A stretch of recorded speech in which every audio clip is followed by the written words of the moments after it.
नमस्कार। परवा दिवशी आमची गाडी हडपसर पोलीस स्टेशनपासून चोरीला गेली होती आणि ती गाडी आज आम्ही पोलीस स्टेशनला साहेबांना भेटण्यास आल्या संदर्भात आम्हाला इथं आढळून आली आहे। तर ही गाडी जेव्हा चोरीला गेली तेव्हा आम्ही पोलीस स्टेशनला तक्रार दिली होती।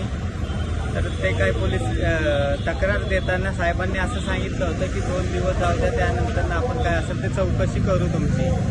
त्या संदर्भात आम्हाला थोडा असं विशेष वाटलं की गाडी ज्यांनी कोणी नेली असेल त्यांनी काय गाडीवर गुन्हा दाखल केला तर तो आपल्यावर काय प्रॉब्लेम येऊ नये म्हणून मग काल सकाळी आम्ही रयत क्रांती शेतकरी संघटनेचे अध्यक्ष अमोल नाना तुपे यांच्याशी संपर्क साधून त्यांच्या कानावर सविस्तर माहिती देऊन की सदरील गाडी हडपसर पोलीस स्टेशनपासून चोरीला गेली आहे, ती गाडी सापडली आहे।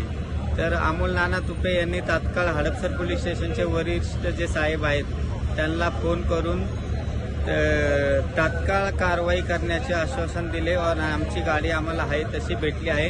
फक्त प्रॉब्लेम एवढा झाला आहे की ज्यांनी कोणी गाडी नेली ती गाडीची पुढची पण नंबर प्लेट कोणी तोडली, ज्यांनी नेली त्याने, आणि मागची पण नंबर प्लेट तोडली आहे। तर ते तुम्ही पाहू शकता।